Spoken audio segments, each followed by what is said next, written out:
MVO Channel News, where news is real. News update. Namibia's first female president, Dr. Ndemupelila, Nandi Netumbo Ndaitwah, delivered her debut speech at the UNHQ in New York, calling for world peace and all member states to help fast-track development, promote youth economic empowerment, and equal representation at the world's highest decision-making body, the United Nations Security Council. The African Union Agenda 2063 and the UN Agenda 2030 for Sustainable Development. Some of our achievements include the launch and the operationalization of the National Youth Fund, which is to assist young entrepreneurs in their economic activities. In the area of education, we will abolish registration and tuition fees in all public institutions of higher learning and vocational training centers to ensure skill development. On energy, Namibia is diversifying her energy mix using all our natural resources.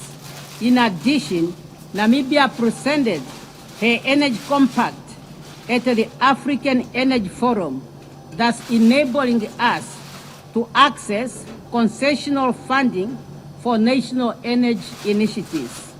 Madam President, climate change is scorching our lands and drying up our rivers. Global instability is impacting our economies, our markets, and jeopardizing our livelihood. These are interconnected symptoms of deeper fragility in our shared system. They require our collective action rooted in apathy and shared responsibility.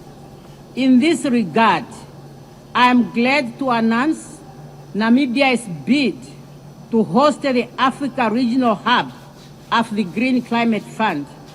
Furthermore, severe droughts, flood, and other climatics brought about by climate change cannot be overemphasized.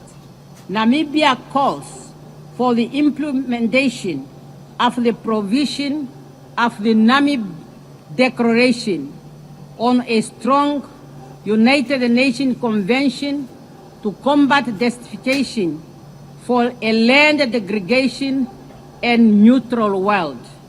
Namibia acknowledges the technological advance in all fields, but ethical boundaries must be respected. However, artificial intelligence must not be a substitute for human judgment or responsibility.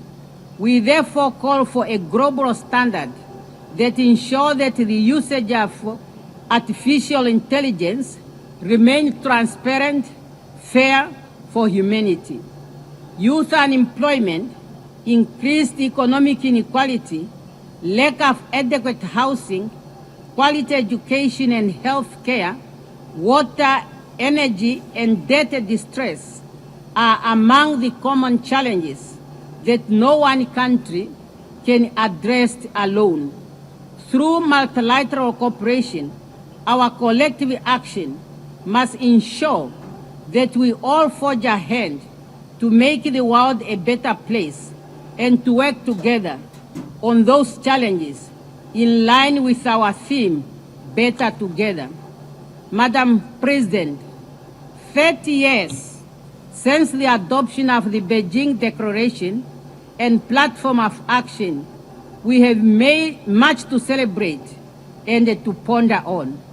Namibia continues to make progress in the area of women participation in politics and decision-making. Currently, Namibia's cabinet has 57% of women. As we gear up to commemorate the 25th anniversary of the adoption of the UN Security Council Resolution 1325 on women, peace and security, adopted during Namibia's presidency of the UN Security Council, Namibia will host two high-level events in Windhoek and New York.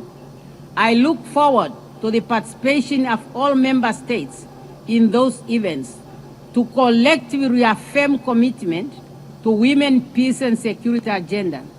And through the Namibia International Women Peace Center, we will continue to advocate for the universal implementation of the Women, Peace and Security Agenda.